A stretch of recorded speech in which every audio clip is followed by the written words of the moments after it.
Chapter 9. B. Bobby's footsteps faded away, but the suffocating silence remained. Will's dark green eyes were staring right at me, but they'd never been harder to read. You don't want to be alpha? Will shook his head. No. I don't. Those 3 simple words hurt worse than I thought they would. I hadn't realized that since he showed up, I'd been looking at this position differently. Before it felt like a burden, but with Will here it seemed possible. Like I could really run this pack with him by my side. I just begun to think of myself as something more than a beta when those 3 little words tore the rug right out from underneath me. Oh, I finally said. With a harsh swallow I added, then I guess I'll have Abby find a replacement and we can go back to Asheville. Felt too much like quitting for my taste, but what choice did I have? Will's eyes went wide. Wait. What? No. You can't give up this opportunity. No. I can't give up you. He shook his head. You were born for this. No, I was born to be your mate. I have a position waiting for me back in Asheville. Will pursed his lips as he looked away, fists clenched at his sides. This is exactly what I didn't want, he muttered. When he turned back around, his eyes were hollow and hopeless. I can't stand by and let you suffer for my presence in your life. I took a shaking step toward him. I'm not suffering. You're ready to give up the chance of a lifetime for me. Isn't that what you do for the people you love? Will just sneered and turned away. I took a deep breath and asked the question I was terrified to have answered. You're not thinking about leaving again, are you? Those words were some of the scariest I'd ever said, but I had to. I needed to prepare myself. Will blew out a deep breath and reached out to pull me into his arms. Of course not, he murmured. I told you, I'm not going anywhere without you. I took a single moment to breathe him in, letting his scent settle in my lungs and calm my nerves. When I finally pulled away to meet his eyes, they were wary again. Okay, then our options are to stay and be the alphas or leave and be the betas. Or I guess I could forfeit the position in Asheville too and we can live as civilians there. His head shook from side to side the entire time I was speaking. B. I don't want any part of leadership. I don't want to govern a pack of werewolves. My stomach knotted as I felt my future ambitions slipping through my fingers. Okay, I croaked. Then we'll live as civilians in Asheville. Unless you want to go somewhere else. I asked, not at all prepared for him to tell me I had to leave my home behind too. No, he ground out. That's not okay either. I'm not letting you give up everything you've worked so hard for. We were just going around in circles and I was started to get irritated. Took a deep breath to calm the storm brewing inside me, but it didn't help. You can't have it both ways, Will. It's all or nothing. You know that's how it works, I said between gritted teeth. Goddamn it, Beatrice, he roared. I jerked back a step at his tone, but he wasn't done. Why the hell would I want to lead a pack of werewolves when I can barely look our kind in the eye? He yelled. I flinched again. What are you talking about? Will ran a rough hand through his hair as he paced away from me. How do you think it feels to know I did this to all of you? To know I changed humankind forever because of a single choice? Did this to us? I asked, trying to comprehend his words. He spun back around, his dark eyes full of fire. Yes, of course, Beatrice. I'm the reason for the mutation in our people. I'm the reason you have no choice but to turn into a giant animal every month. I'm the reason you have to hide from humans and conceal what you are. That's all on me. I frowned at him as I took a step closer. Do you think any of us would choose any differently? He scoffed. You want to be a monster? An abomination? My frown deepened as I took another step. You think I'm a monster? Will's desperate gaze softened. Of course not. He squeezed his eyes closed and used both hands to grab big fistfuls of his hair. His knuckles turned white with his tight grip as I stood there helpless. It was clear how torn he was, how deep this went, and it broke my heart to watch him struggle beneath this load. My feet carried me another couple of steps toward him. Will, I've never met a werewolf who didn't love being a werewolf. He shook his head, eyes still closed. You don't know any better. You've always had to live with this secrecy. You've never been free. I was finally close enough to reach out and grasp his arm. It's a small price to pay for the power my wolf gives me. The strength, the speed, the security. I would never give any of that up to live like a normal human. He was still shaking his head when I reached up and grabbed his face. Will finally opened his eyes. but they were so sad it made my heart ache. I promise you, I continued, there is not a single werewolf out there who'd want to change what we are. He just stared at me, his breath shallow and his heart racing. What you did was give us a gift, I tried again. The war raged on in his gaze as he stood there, frozen. My heart beat pitifully behind my ribs as another thought came to me. Have you been living with that guilt all this time? The lines around his eyes deepened, and I knew I had my answer. I shook my head and pulled him into my arms. Let it go, I whispered in his ear. This isn't something you need to still carry. He was stiff in my hold for a long minute before he blew out a deep breath and wrapped his arms around my waist. I held him tighter as he shook beneath my hands and tears burned the back of my eyes. It's not that easy, he muttered against the side of my head. I just squeezed him harder. That's okay. I'll remind you every day if I have to. I'm not going to let you keep holding on to this guilt. Will was quiet as he buried his face in my neck. When he finally broke the silence, it was only to whisper, I don't know what I ever did to deserve you. A tear finally fell from my eyes as I listened to his tortured words and knew, without a doubt, how deeply he meant them. I held him for another long moment before I pulled away and met his gaze. I was made for you. That means you deserve all the love I have to give. Will held my gaze as he slowly shook his head. Before I could argue with him some more, he cupped my face between his gentle hands and brought his lips to mine. This kiss was slow and tender and full of so much love it felt like my heart would burst open.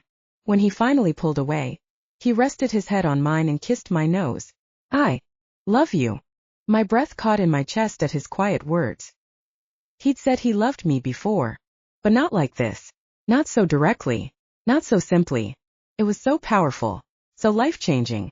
It left me breathless. I love you too, I finally whispered back. He heaved a big sigh and pulled me closer. That's all that matters then. I held him back and let his comments slide. I wasn't in the mood to keep arguing with him about this.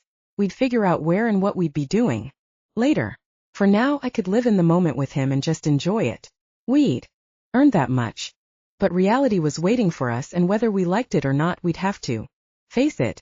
We should get to the throne room. The grievance meetings are probably starting soon. Will pulled away to frown at me. Throne room. I rolled my eyes. Don't ask. My fingers threaded with his as I dragged him with me out of the spa room.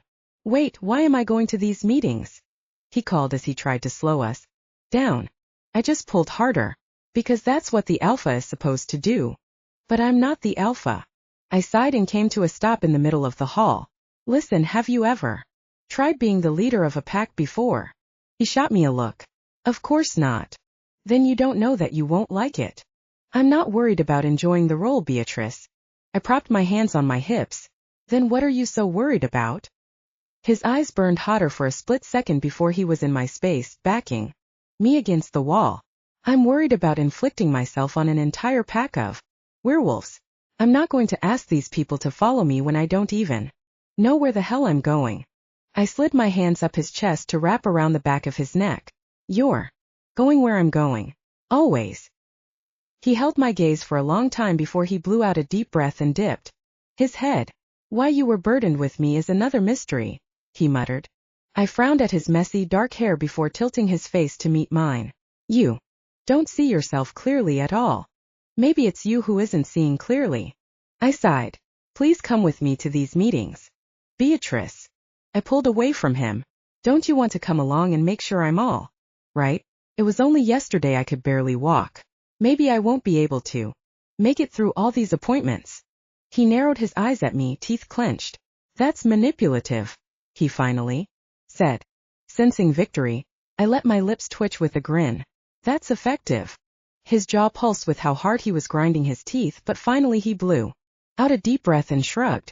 In the next instant I was swept off my feet and into his arms. Will, I gasped. What are you doing? If you're so fragile, you shouldn't be walking. Damn him. I wanted to argue, but I couldn't, and he knew that, which was why I wasn't sure if I wanted to slap the smug smile off his face or kiss it. I folded my arms across my chest. How long are we going to do this for? Will smiled. Until I deem you're fit to walk again. And how will you know that? His smile only spread. It's going to involve a thorough examination. One that might take hours. I'll have to touch and test every inch to really make sure. I squirmed in his arms.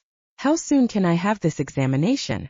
Will laughed loud, the sound booming off the walls and filling my heart so full. When he looked down at me, his dimples were deep indents in his cheeks, and all I wanted to do was kiss them. Marcia is waiting for you in the throne room, Bobby's voice rang out. Will's gaze darted to him down the hall, his eyes narrowing at the beta wolf. I wiggled until he set me down and turned to face Bobby. Okay, great. Eva. Got it. He turned to leave when I had another thought. Hey Bobby, is there a phone tree thingy set up for the enforcers too? He blinked slowly at me. Sort of. Why? Will growled softly beside me, but I ignored him. I need you to let everyone know there's a mandatory training session at noon today. Bobby's mouth fell open in shock. Today. That's what I said. He snapped his teeth together with a crack and nodded. Of course. I'll take care of it. Thanks, I said before I turned to Will and grasped his arm. Let's go. We've got some meetings to attend. The original werewolf grumbled but let me lead him down the hall to the throne room. I threw open the door and based on his snort I assumed he thought the setup was as ridiculous as I did. You must be Marcia, I called to the woman standing in the middle of the room. She dipped her head. Yes, Alpha. I just barely held back the eye roll as I crossed the room. Please call me Bea, I said as I held a hand out for her to shake. She grasped my fingers tentatively, almost like she was afraid I'd strike her. Instead, I hated the way these people flinched at every little thing. How awful must Conrad have been for them to be so submissive? I let go of her hand before she had a panic attack and waved toward the steps.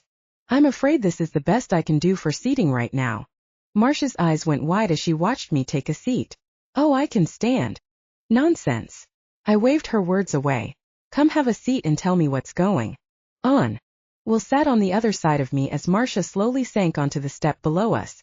She clasped her hands in her lap and stared at them while I waited for her to talk. What are you here for? I asked again, softer this time. Marcia blew out a deep breath.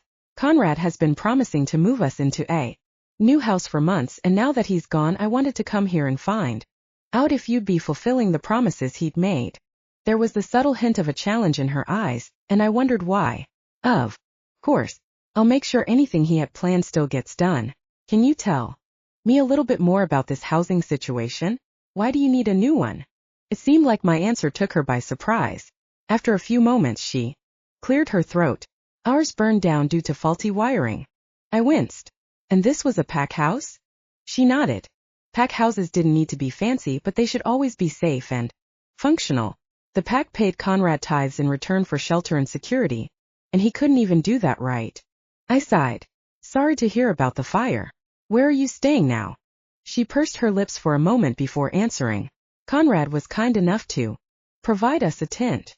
My heart plummeted to my stomach, where it landed like a bowling ball. How long have you been homeless? I finally asked. It's been 6 months. Conrad assured us we'd be okay outside until winter came back around. The anger was swift and brutal as it raced through my body. I swore right then that if that man wasn't already dead, I'd have made him wish he was. I glanced at Will to find the disgust and disbelief I was feeling reflected on his face. When I turned back to Marcia, there were tears in her eyes. I reached out to grasp her hand and gave it a squeeze. We'll get this sorted. For you, okay? You're not going to have to sleep outside anymore. A tear raced down her face, and she wiped it away almost angrily. Where do you think me and my family are going to stay then? I opened my mouth but nothing came to me. I didn't have a plan yet. I just knew this was wrong and I had to fix it. So I was surprised when Will spoke up from next to me. You can stay here until your house is ready. I turned back to him, my eyes wide and my heart pounding. He looked at me with indecision and a little bit of fear, but I just smiled. That's a great idea. What? She whispered. I gripped her hand tighter. I want you to go get your family and bring them back here. We'll get you as many rooms as you need. Another tear fell from her chocolate-colored eyes. Alpha, are you sure? It's Bea, I insisted. And yes, I'm positive. The middle-aged werewolf gave us both a wobbly smile, and I knew then that we could do this. Will and I could work together and make a positive difference. In this pack. Now I just had to convince him. Chapter 10. Will. I want to thank you all for being here, Bea said. A nearby enforcer scoffed. Like we had a choice. I spun around to glare in the direction of the voice but couldn't tell where it came from. Bea must have heard him too but chose to ignore the comment and kept talking. I know it was short notice, but this meeting is necessary. More grumbles sounded through the crowd around me, and I gritted my teeth to stop myself from saying something. True to his word, Bobby had rounded up all the enforcers in the pack. Problem was, none of them were happy to be here. Their disgruntled whispers sounded from every corner of the group, and all it did was set my nerves on edge. Thankfully, there were still a handful of Asheville enforcers here, and they'd stationed themselves at the front of the crowd.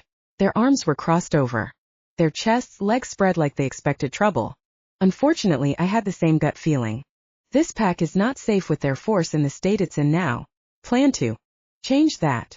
What the hell do you mean the state it's in now? A big werewolf in the back called. Most of the crowd muttered their approval, and my hands fisted tighter. And my sides. What I mean is, a pack this large should never have been bested by 1/3 of its size. Y'all had reinforcements, someone else yelled. You still outnumbered us 2-1, she argued back. This is bullshit, the big werewolf hollered. We all know what you're here to do, so just do it. Bea's eyes focused on the loud asshole in the back. And what is it you think I'm here to do? The man's eyes narrowed, and the crowd parted as he walked to the front of the gathering. I slipped through the other enforcers silently, placing myself within reaching distance of his throat. We know you're just going to get rid of us anyway. We know what happens when a new alpha comes and takes over. Bea frowned. I'm not getting rid of anybody who deserves to be on this force. He scoffed. And who gets to decide who deserves to stay? You. Yeah. Why? Is that a problem? She asked, her jaw clenched tight. Yeah, that is a problem. Who the fuck are you? Bea took a threatening step forward. I'm the one who almost broke you in half. The last time we met, she said, her voice low and vicious. The man's eyes widened for a moment before the sneer was back on his face. You didn't think I'd remember you. The man growled softly, and I inched forward another step. You got lucky last time, he insisted. Bea shrugged. You want to go again? Just say the word. No, I said, but no one listened. The man's body started trembling as my stomach fell. Yeah, he said as he ripped his shirt over his head. I want to go again. I shook my head as I searched through the crowd toward Bea. No. Hell no. She continued to ignore me, her eyes trained on the half-dressed werewolf. Are you challenging your alpha? Bobby called from the back of the group. Everyone fell silent as those words seemed to echo through the clearing. My eyes widened as they darted between Bea and this other werewolf. That bad feeling in my stomach was only getting worse. The giant man sneered. Yeah, I am challenging you. My heart slammed into my gut as I almost tripped over my feet to get to her. No. No, I said as I placed myself in between them. The werewolf glared at me. Get out of my way.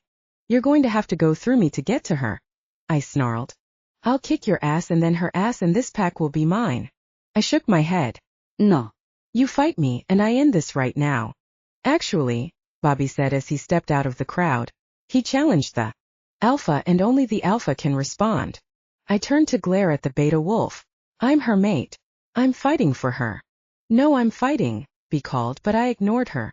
I'm afraid that's not going to work, Bobby said, dragging my attention back to him. What the hell do you mean? I asked through gritted teeth. Well, you aren't the alpha yet.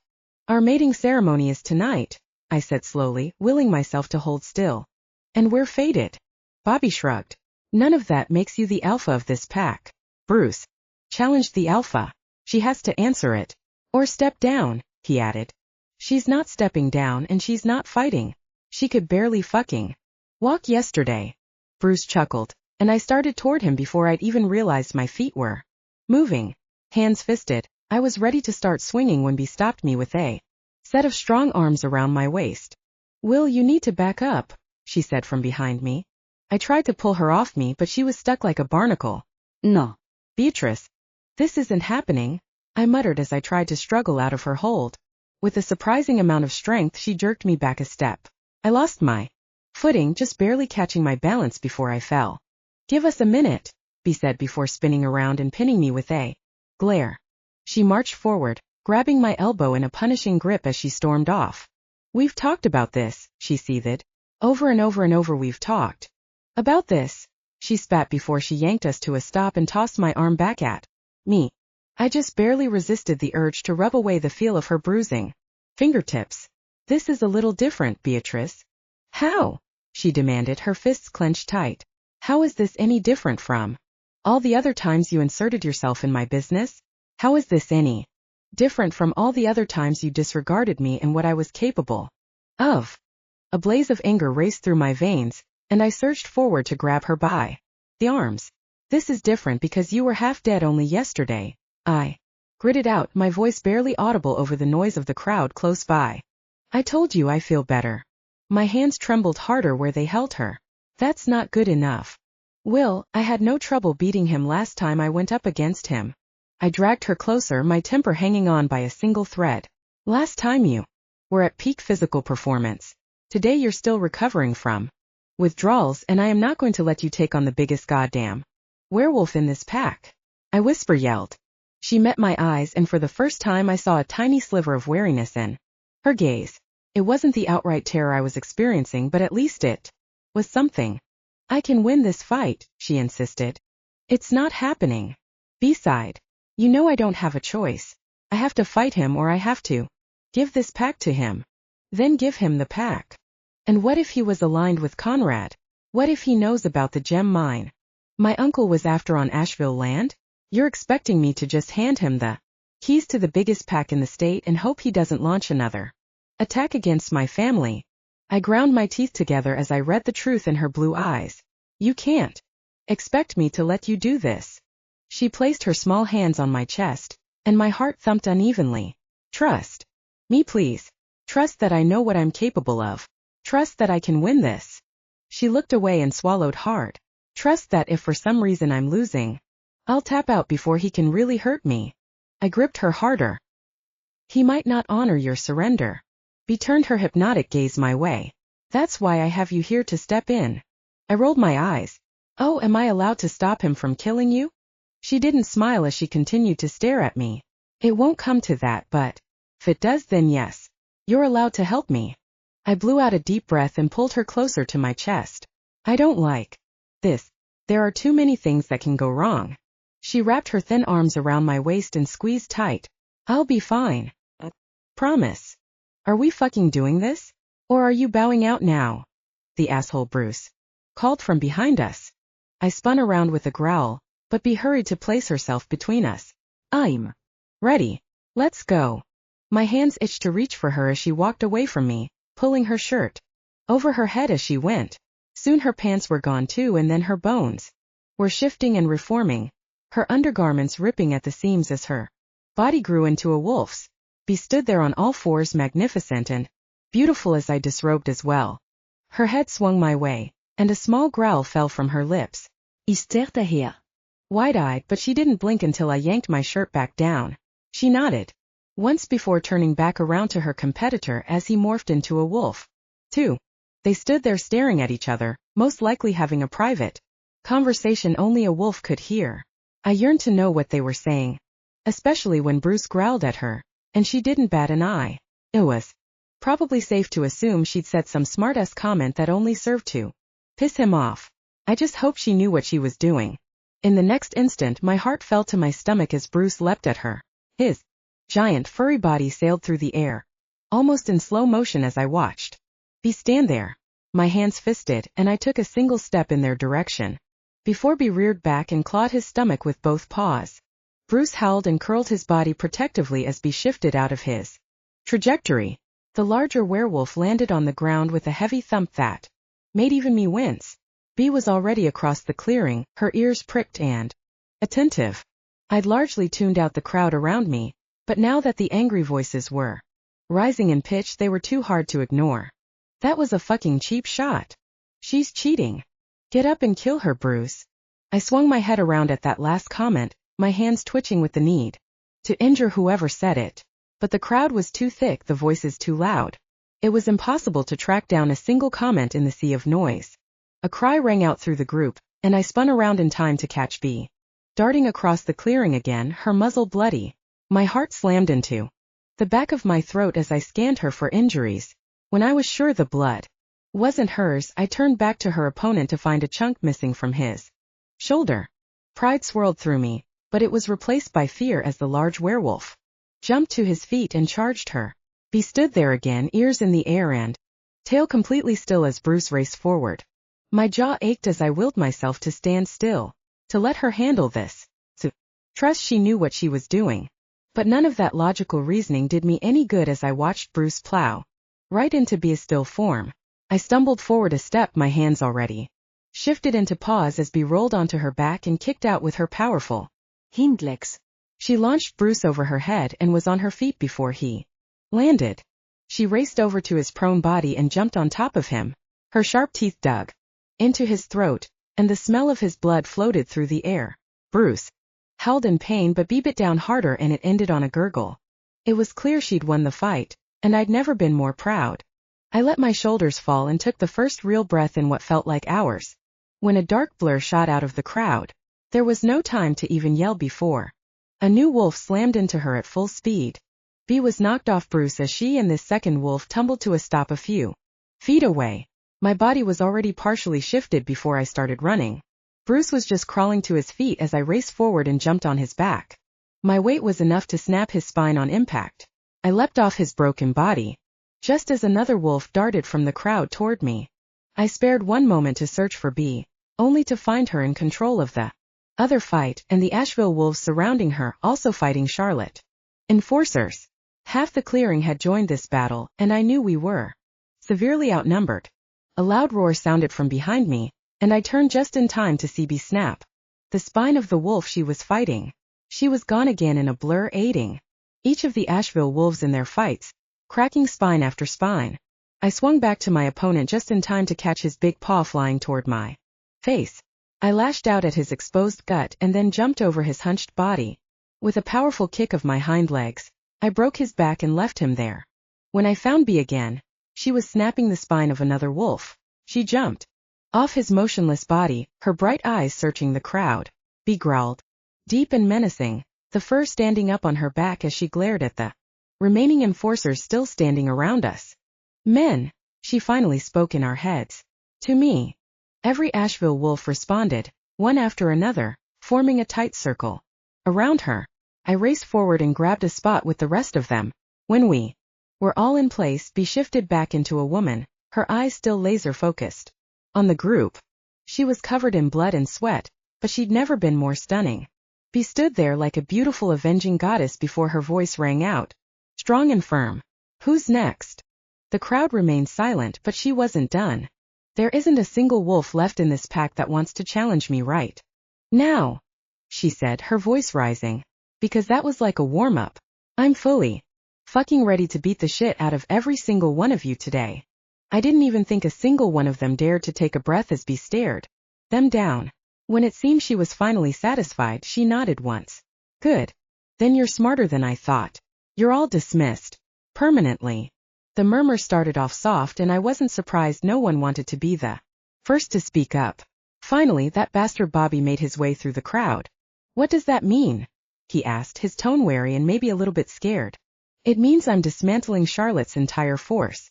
As of now, there are no enforcers in this pack. The grumbling got louder before Bea shot another warning glare at the group. The noise stopped immediately, and she turned back to Bobby. On Monday we'll start tryouts. I'll be handpicking every enforcer myself.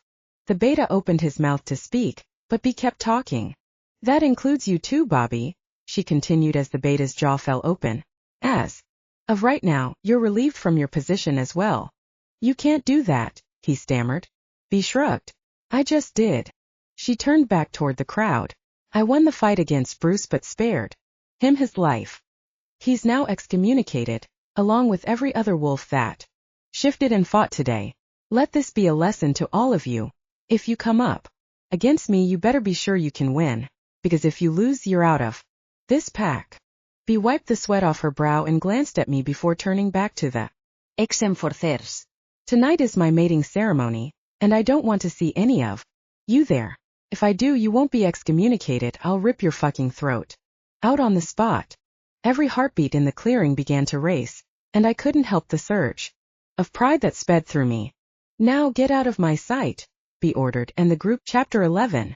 Bea, are you all right? Will murmured from beside me. Honestly, I was surprised he'd held out so long. The last of the Charlotte pack had just disappeared from view, dragging their fallen packmates with them.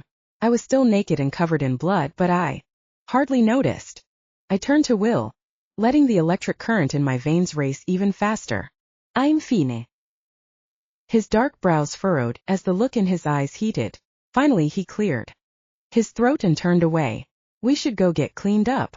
I glanced down at the blood and dirt streaked across my bare skin before meeting his gaze again.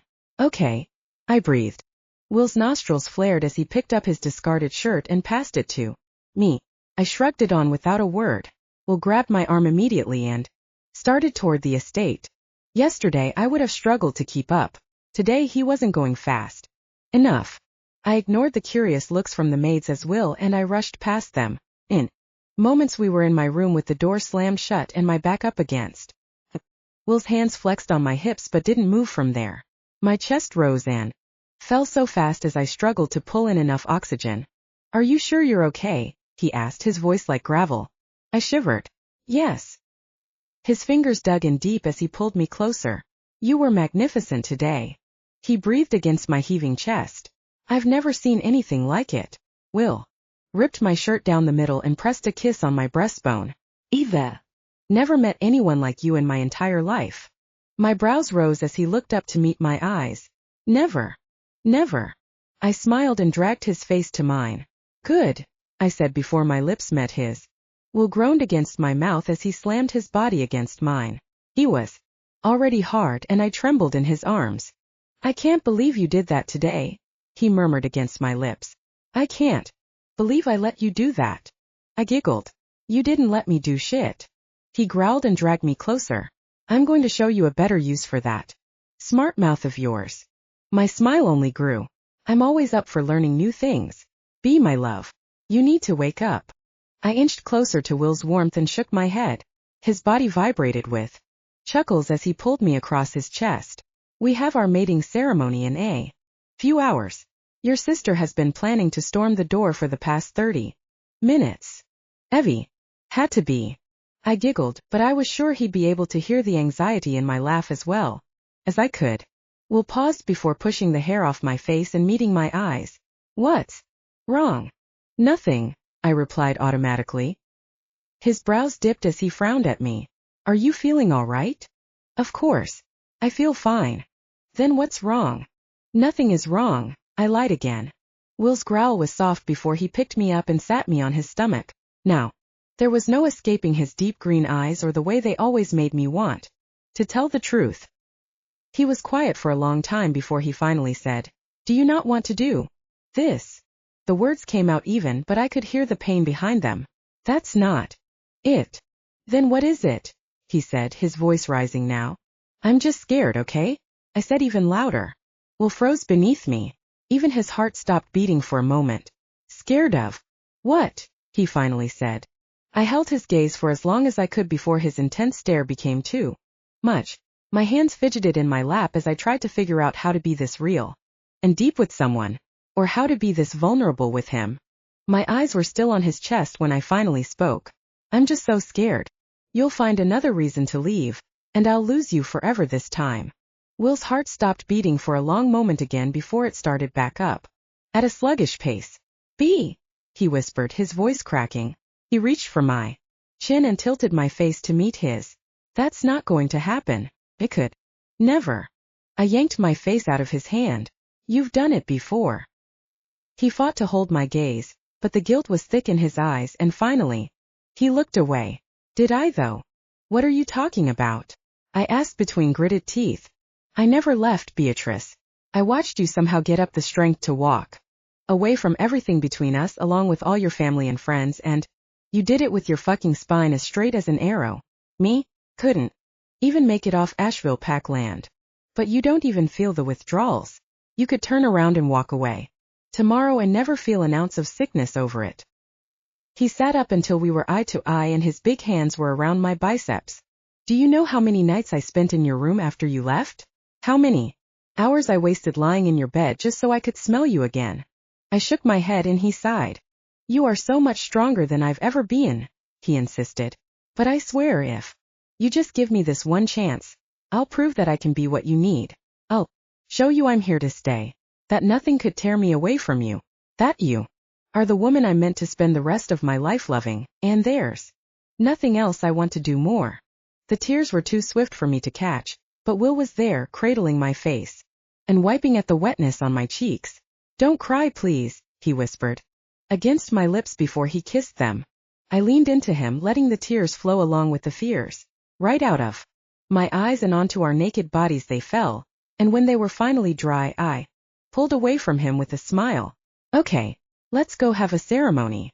Will's grin was even wider than mine. Yeah. What about your fears? I don't want you to do this if you're not sure. I reached out and cupped his jaw. I've never wanted anything more. I promised. And of course I'm still a little scared, but not for the same reasons. Will reached out to press on the creases between my brows as I tried to figure out how to explain myself. I never saw things that way before, I whispered, unable to make my voice any louder. That I was the one who left, not you. I squeezed my eyes closed and let out a deep breath before I met his gaze. Again. And you've never lied to me before. You never promised to stay. You always reminded me things were temporary. I just didn't want to hear it. Now that you're telling me you won't leave, I'm going to listen. His dimples were deeper than I'd ever seen them before he pulled me underneath him. I'm never going anywhere without you, he whispered in my ear. It was the same promise he'd made before. Ever since he got here, he'd been saying those same words. Now I finally felt like I could hear them, that I could believe them. Will kissed me then, his lips so tender they left me breathless. I would have forsaken oxygen altogether, but my tenacious sister chose that moment to bang on my door. Bea, I've given you plenty of time to canoodle. Get out of that room right now or you're walking down the aisle in a bathrobe. That works for me, I yelled back. Beatrice McCoy, she shrieked, and I barely held back a laugh. She sounds stressed, Will muttered. This time I did laugh as I crawled out from underneath his warm body. She was born stressed. You have 2 minutes to get out here before I come in there and drag you out. By your ear, Evie hollered.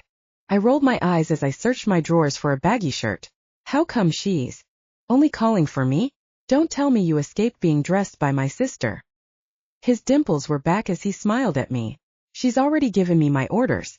I'm to find Abraham and follow the instructions she's given him. I shook my head. She's really thought of everything. But how?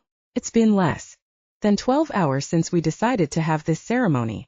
60 seconds. Evie yelled. I should go before she gets hysterical, I said as I turned to leave. Only taken a single step toward the door when I heard him scramble off the bed. A moment later he stood in front of me, naked and so fucking sexy I had to squeeze my thighs together. You can't leave yet. I frowned. Why not? He took a step closer. I didn't get a goodbye kiss. I rolled my eyes again, harder than before, even as my heart raced in my chest. That was so lame. Will wrapped his arms around my waist and pulled me against his hard body.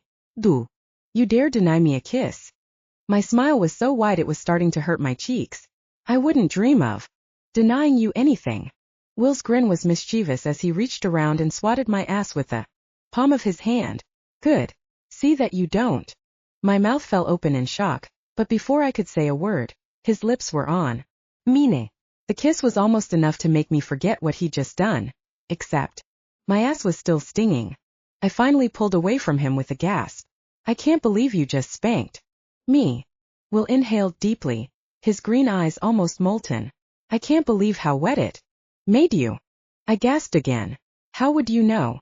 I breathed. Will surged forward again, pressing his hard length against my belly and gripping the back of my neck. I can smell you, he whispered against my throat. I finally released the breath I'd been holding as my stomach knotted deliciously deep inside me. Beatrice. Evie boomed from right outside the door.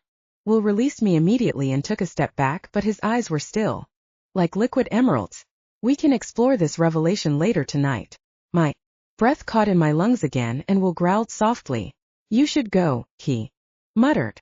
I took one shaky breath before I closed my eyes and spun around.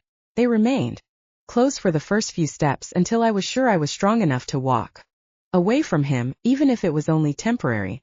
I yanked the door open and stepped through, narrowly avoiding getting punched in the head by my sister. Hey, watch it, I said as I slipped past her. She propped her fist on her hip. I was just gonna knock again because your 2 minutes have been up. I'm here. Where's my dress? Evie scoffed as she grabbed my arm and dragged me down the hallway. Cool it, sister. We've got a long way to go before you get to see your dress. I rolled my eyes as I let her lead me to a spare bedroom. My other sisters and Ellie were already there getting themselves ready, but the moment we walked in, they stopped everything and joined Evie. I was put in a chair in the middle of the room as each woman got to work. One started painting my toenails while another took an emery board to my cuticles. Evie got to work prepping my face for makeup while Dell pulled out her curling wand. The conversation flowed easily as I soaked up being with my people again. Been so heartbroken over Will, I hadn't even realized the huge hole these women had left inside me, or how much I'd really missed them. I just can't believe we're here right now, Dell said after an oddly quiet moment. In our dead uncle's house, contouring Bea's cheeks? Evie asked as she studied my face. Del snorted. Well, yeah, that. But in the middle of Charlotte territory after our pack just went to war with them. Ellie asked next. Yeah, that too, but painting our sister's nails so she can marry the original werewolf? Yes, all that. Dell yelled before any of us could say anything else. But what I meant was I just can't believe we're here getting Bea ready for her mating ceremony. Like, who the hell thought Bea would be the first sister to get mated? I sure as hell didn't, I said. I always thought I'd be first, Evie said with a sigh. So did I, Callie, Dell, and I all said at the same time. The room erupted in giggles that faded slowly. It was always going to be you or Abby, Dell said. Yeah, our brother has always been the softest of us all, I said. Ellie sighed. And the sexiest. Dell and Evie made retching sounds while Callie rolled her eyes and I laughed. You're outnumbered here, Ellie. She shrugged with a smile as she continued painting my toenails pale blue. I bet you're next, Evie, Dell continued. Callie cleared her throat as her fingers squeezed mine. Actually, she probably won't be. The room fell silent again as all eyes turned to our middle sister. What the hell does that mean? Evie finally said. Callie shrugged. Wyatt wants to get mated before the babies get here. Somehow the silence was even quieter this time before all hell broke loose. What? Are you kidding me? Shut up. How many? Callie had never enjoyed the spotlight, and I expected her to wilt beneath the pressure of so many eyes, but she didn't. Her spine was straight as she smiled. There are 3, she said, her voice shaking just a little as her eyes filled with tears. Just like Ellie. Our sister-in-law let loose a loud sob before throwing herself into Callie's arms. Dell and Evie both exchanged perplexed looks with me as the 2 women cried and swayed back and forth. Finally, Evie cleared her throat. So, I get to plan another ceremony? Callie laughed as she pulled away from Ellie and wiped the tears from her face. Sure, Evie. Have at it. Our youngest sister's blue eyes lit up before she ordered them all back to work. The conversation swirled around the 2 pregnant women and their babies, and I was happy to have a moment to breathe. As I did, I began to count, and the more I counted, the more my stomach cramped, because I hadn't had a period in over 28 days, which meant there might be 3 pregnant women in this room. Chapter 12. Will. So, are you ready for this? I glanced at Abraham through the mirror I was standing in front of. My Windsor knot just wasn't coming out right, and I was about to scrap the damn tie all together. Of course I'm ready. You're sure? I pulled the silky material from around my neck and turned to face the alpha werewolf. Yes, I'm sure. Why? Abraham's eyes were shrewd as he assessed me. This is just sudden. Aren't fated mate unions usually this way? He tilted his head to the side in concession. Well, yeah, but you've known my sister for months and never let on that you were even interested in her. And now you're getting mated? Maybe it's just a little rushed. I chuckled as I fastened the sleeve of my shirt with the borrowed cufflink. Abraham, I've been waiting 5,000 years to marry her. That's another thing, he said as if he hadn't heard me. I'm not sure I'm Okay with my sister mating someone so much older than her.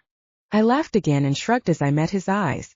I can't change who I am or how long I've been alive, just like I can't change that I was fated to love her. I looked down at my shirt and picked at invisible lint as I gathered my thoughts. I tried once to let her go, but I couldn't. My eyes met his again, and it almost killed her. Abraham swallowed hard and looked away. I was just strong enough to not follow her down here. With every last shred of willpower I possessed, I somehow let her walk away from me. But as we know, now that was a mistake. By some sick twist of fate, she's supposed to be with me. For some reason I'll never understand, we were meant to be together and I'm not going to fight it anymore. I waited until he met my gaze again to say, I can't fight it anymore. Abraham's eyes slowly softened before he nodded once. I get it. I've been there. He let out a deep breath and shook his head. I just want to protect my sister. You don't have to protect her from me. I'll spend every last breath I have making her happy. I can promise you that. His face split into a crooked grin and he nodded. I'll hold you to that. Go right ahead. Abraham's smile slowly faded as he stared at me. So I'll ask you again, are you ready for today? I frowned. I told you I was. The alpha werewolf rolled his eyes. What about bindings, Will? Have you had time to pick up one of those in the few hours since you decided to mate my sister? The outside of my body froze while the inside slowly fell. Bindings, I muttered before I squeezed my eyes closed and shook my head. Fuck. The ancient tradition of binding a couple's hands was older than I was. Hell, I just watched him and my great-granddaughter perform this ritual a few weeks ago. It was customary for the bridegroom to acquire the bindings, and I couldn't believe it had slipped my mind. Abraham sighed. Yeah, that's what I figured. I opened my eyes and glanced at the clock on the wall. There's only 30 minutes until the ceremony. I won't have time to somehow procure a 3-foot strand of mulberry silk in that time. What the hell am I going to do? Asked, my voice rising as my feet started pacing the spare room. Abraham sighed again. You're so lucky I'm here, he muttered as he walked toward the door. I ignored him as my mind raced along with my steps. Where is my big girl? Came a loud voice from the hallway. I paused for a moment just as Abraham muttered, right on time. He pulled the door open and stuck his head into the hall. Nana, did you find it? Abby, she crowed before her quick footsteps covered the distance between them. I watched the McCoy's grandmother pull him into a fierce embrace but didn't stop my anxious pacing. Where's Bea? Where are the girls? The elder woman asked as my mind continued to spin. They're down the hall, Abraham said. Did you find the thing I asked you to get? Of course I did. Smelled it as soon as I opened the closet door. The moment she stopped speaking, the unforgettable scent of silk wafted toward me and I spun around with a smile. You have a binding? The older werewolf turned to me, her blue eyes so similar to Bea's it was startling. Yes, Ido. Her gaze never wavered as she crossed the room to stand in front of me. This was the binding you wrapped around Abby and Ellie's wrist at their ceremony last month. This was the tie that their parents used when they were mated. This silk was once wrapped around my wrist when I promised my mate forever. Quicker than I'd expected, she reached out and grabbed my hand, her frail fingers still plenty strong. I don't know much about you, but I know my Bea. She squeezed me tighter before placing the binding in my hand. I know she wouldn't have settled for anything less than the best, and I look forward to getting to know you. I gripped the silk and pulled the old woman into my arms. I'm looking forward to it too, ma'am, I said as I released her. She waved a hand. Call me Nana. I almost laughed at being asked to call a woman so much younger than me Nana, but nodded anyway. Okay, Nana. She beamed up at me, and a pinprick of warmth settled in my chest. I turned to see Abraham with a grin on his face, and that heat grew. All right, everyone, how we doing in here? Evie asked as she burst through the open doorway. The youngest McCoy whirled around the room like a tornado, calling out orders and inspecting each one of us for perfection. When she got to me, she frowned. Where's your tie? I nodded toward the chair I tossed it on earlier. I wasn't having any luck with the knot. She shook her head and retrieved the tie before motioning for me to bend down. I stooped to her level, doing my best to keep the grin off my face. Just because I'm the shortest person in this room doesn't mean I can't kick. Your ass will, she muttered as she fiddled with the tie. I couldn't help the laugh that shot out of my mouth, or the one that followed. After she looked up to glare at me. And that heat that started in my chest was now traveling toward my stomach, warming everything it touched. Evie finally finished and gave my chest a pat. Now you're perfect. Don't fuck it up until after the ceremony, she warned before she took off to do something else. I watched her with a smile as Abraham walked up beside me. She's a pistol, isn't she? He asked as he slung an arm around my shoulders. My immediate reaction was to shrug off his friendly touch, but I kept still. Instead, and as I did, that heat reached my gut and continued to spread. All right, everyone. We're going to keep this simple. Abraham and will you head up the aisle and take your places? Nana, go have a seat in the audience. Me and the girls will be out in a few and we'll get this show on the road. She clapped her hands before spinning around and disappearing from the room. Stood there watching the play she'd just been when Abraham laughed and slapped me on the shoulder. You'll get used to it, he promised. Just don't ever cross her. I would never, I assured him. He laughed again as we filed out of the room. I didn't know where we were going, but it was easy enough to follow Evie's vanilla scent out the side door of the estate and into a garden. Her smell was immediately masked by the hundreds of flowers, but it didn't matter because we'd already arrived. I hadn't been on this part of the property, but I was sure it hadn't looked like this before Evie got here. There was delicate gauze draped from the trees, and candles lit along every walkway. White wooden chairs were set up in front of a wedding arch dripping in vines while soft music played from somewhere nearby. It was beautiful and magical, and the gratefulness inside me grew by the moment. I turned to find Evie with a big expectant smile on her face. Well, what do you think? I shook my head as I turned to marvel at the garden again. It's fantastic. Thank you so much for doing this for her. Tiny fingers grasped my elbow, and I looked down to find Evie standing there. It's for the both of you. That warmth dripped through my system, filling in holes I hadn't known were there. Holes left behind by the friends and family I'd lost along the way. Holes I thought would remain empty forever. I patted her soft hand and gave her the first genuine smile I'd given anyone. But Bea in millennia. Thank you. Her grin grew. It was my pleasure. Her fingers squeezed my arm harder. Welcome to the family, Will. Each of her words was like a punch to my stomach, but when the pain was gone, it was replaced by this kind of love I hadn't experienced in thousands of years. The kind I'd shared with my wife and child. The kind I felt toward my mother and father. The kind of love you have for someone important in your life. Someone who means something. Without me even realizing it, Evie had come to mean a lot to me. Just like Abraham had. And Callie and Dell and Ellie. I cared for all these people now. In fact, I'd cared about them for a long time, even as I tried to convince myself I cared about nothing. It was terrifying and electrifying, and I knew it was all because of the woman standing at the other end of the aisle. I'd felt Bea's presence as she'd gotten closer but hadn't laid eyes on her in hours. Now that I had, I couldn't look away. Bea's pink lips twitched with a grin as she started walking toward me. Her dark hair was curled and styled, framing her beaming face and making my heart pound in my chest. The pale blue dress she wore hugged every curve she had, before flaring at her knees and trailing through the flower petals behind her. But it was her eyes I couldn't stop staring at. Her beautiful blue gaze was locked on mine, the look in them so euphoric it took my breath away. I barely kept myself still as she took her place across from me. Bea's smile was still wide when she said, "You're still here." A chuckle fell from my lips before I could stop it. She'd been saying that same phrase to me for months, and now I finally had a good answer for her. I told you, I'm not going anywhere without you. Her smile turned soft as she reached for me. I grabbed her hand and twined my fingers with hers before turning to Abraham so he could start the ceremony. The alpha werewolf opened his mouth and started spewing the traditional words I'd heard 1,000 times before, but I tuned him out. Instead, I listened to Bea's heartbeat and timed my breaths with hers. So I heard when it raced as I squeezed her fingers and calmed as I stroked the back of her hand. Unfortunately, I was too busy studying my mate to notice.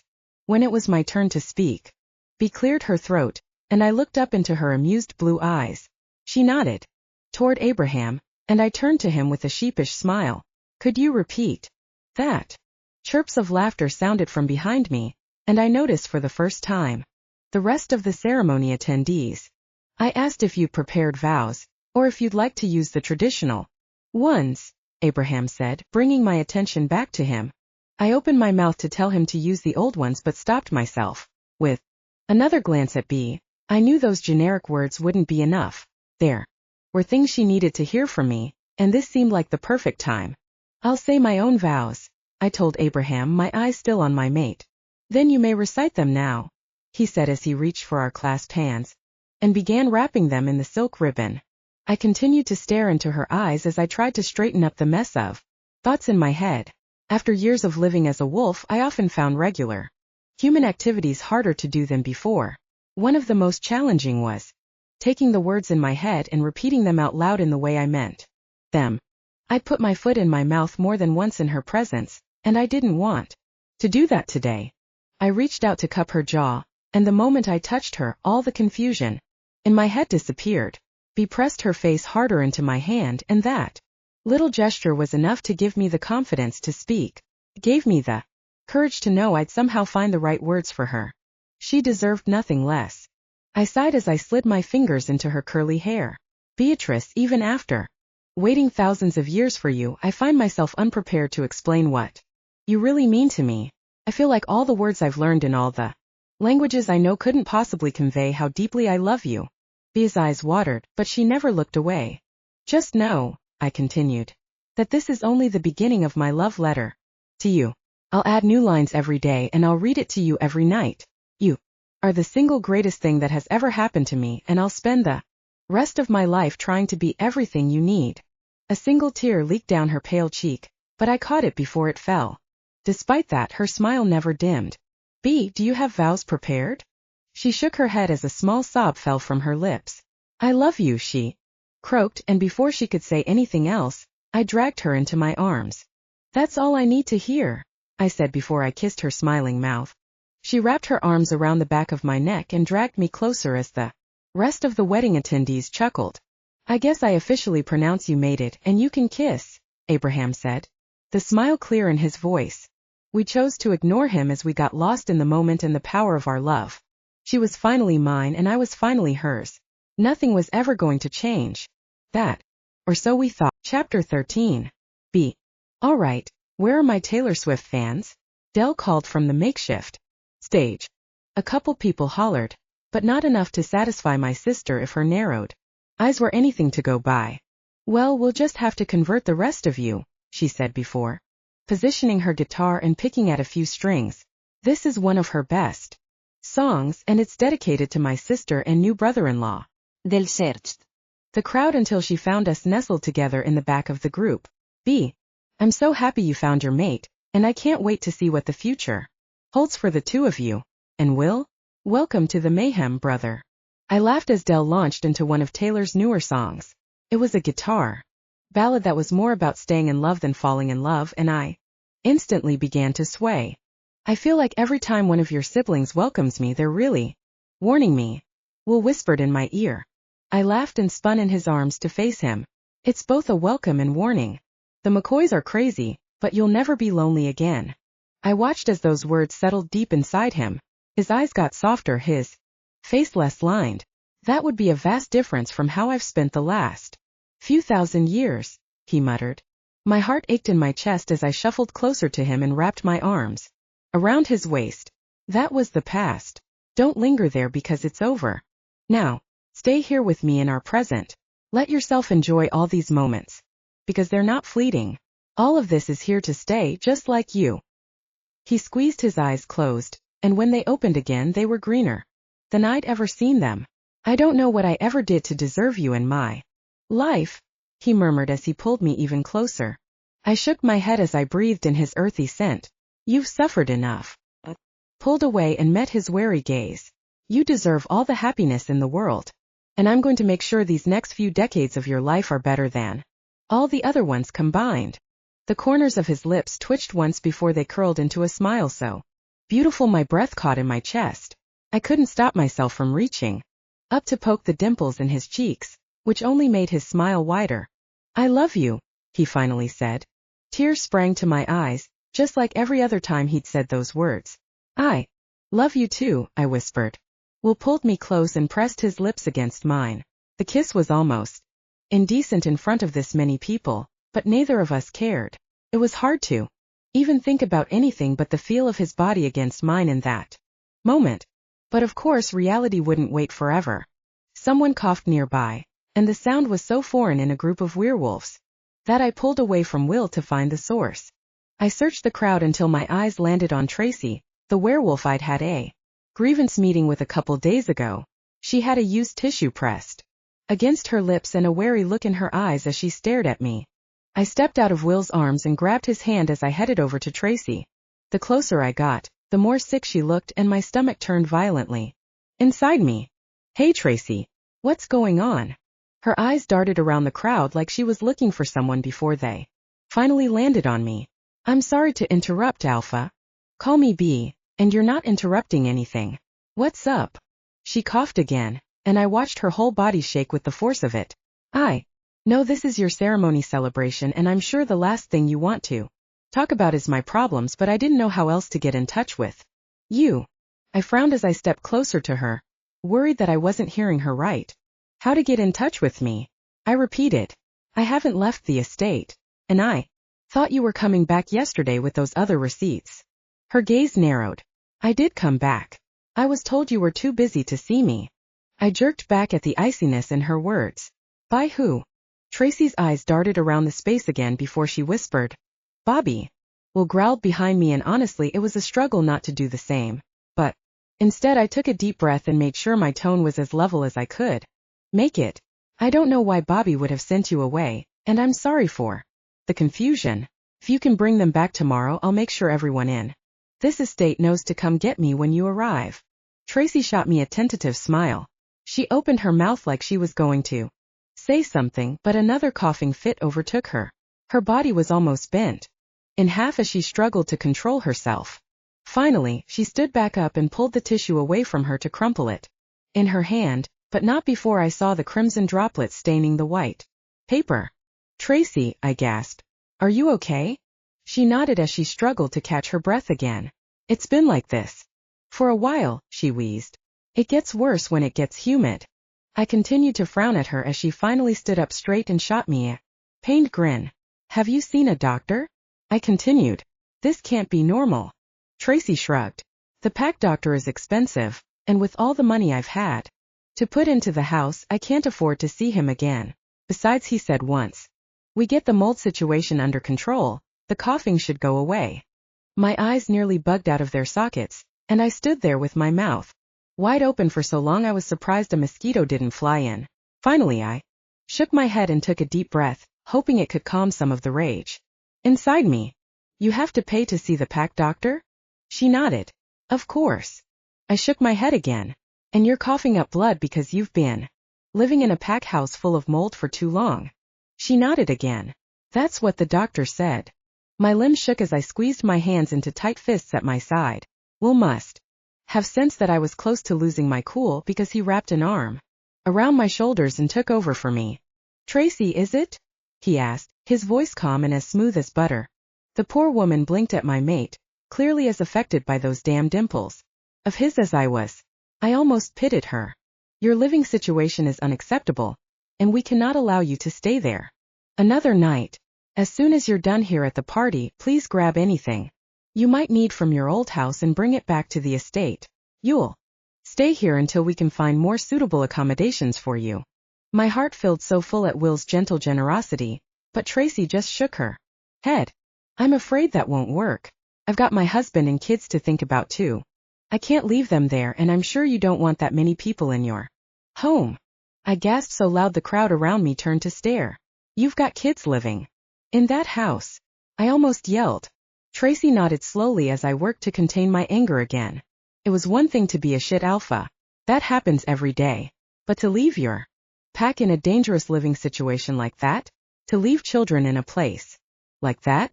It was just offensive, and for the dozenth time I wished he was alive still so I could kill him again. Round them all up. Right now, I finally spat out. I glanced around the party and found a couple Asheville men loitering near the moonshine table. They must have felt my gaze because they turned to me immediately. With a nod of my head, they started making their way over, and I Turned back to Tracy. My men are going to come with you back to your house. I want you to pack anything you safely can and get back here immediately. If there's anything in that house that's infected with mold, leave it. We'll make sure you have everything you want here. Just please get those kids out of there. Tracy's eyes filled with tears as she nodded. Okay, if you're sure. I'll go get them now. I opened my mouth to answer, but will beat me to it. We're sure. Please go get them, and if you're all up for it, come back and join us here. If you'd rather stay and relax in the estate, that's okay too. We want you to be comfortable and safe here. Tears streamed down her face as her brown eyes darted from me to Will and back again.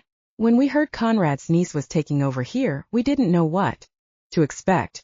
We were hopeful you couldn't get any worse than him, but I don't think any of us dared to hope you'd be any better. She reached out her shaking hands to grab each of our wrists, her grip surprisingly strong. But you're both wonderful. This pack is so lucky to have you too.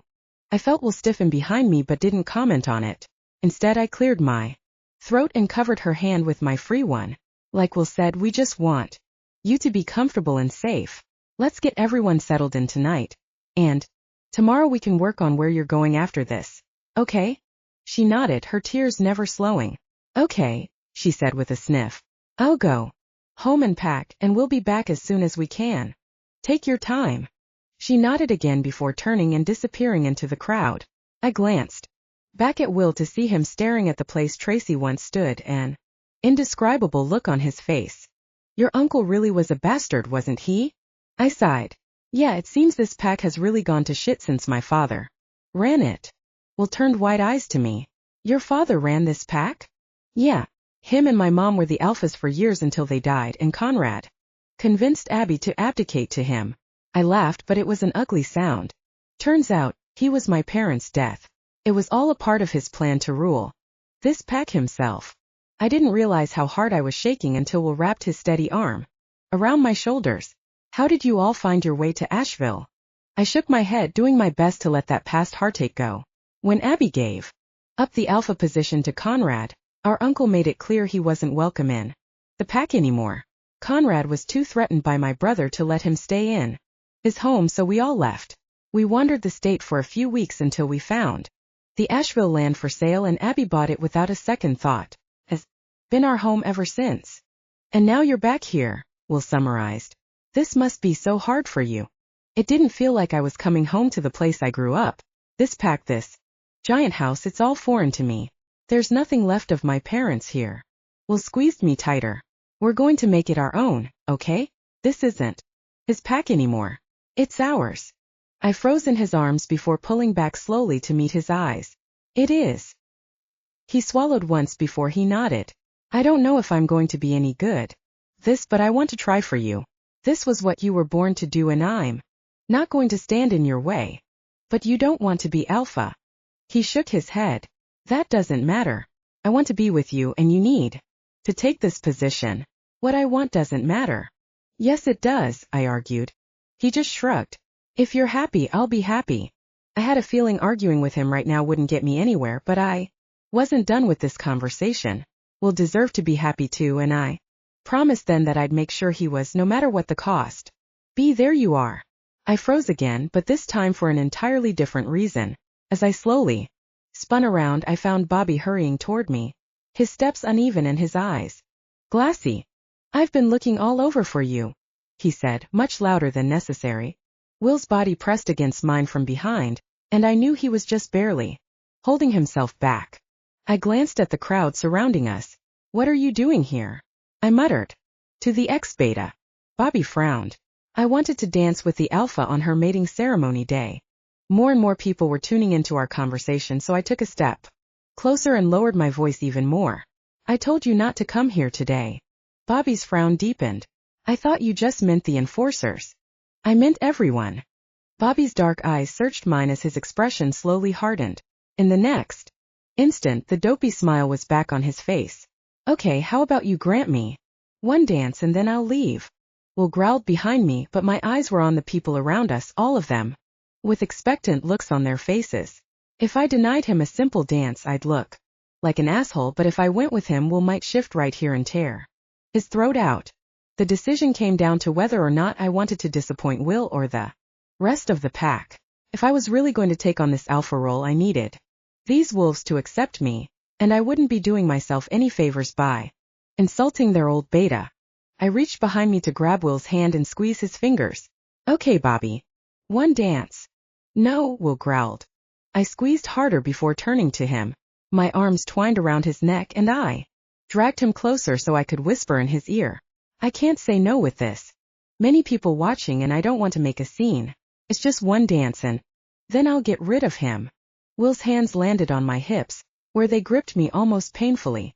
I don't like this. Neither do I, but I don't have a choice, I muttered back before pulling out of his arms and turning to Bobby. Okay, let's go. Bobby grabbed my hand and dragged me through the crowd to the dance floor. Could feel Will's eyes burning a hole in the back of my head, but I didn't dare look at him. This was more than a dance. This was a delicate negotiation between the new authority of this pack and the old. I had a feeling this would determine how the transfer of power would go, and I couldn't afford to miss it.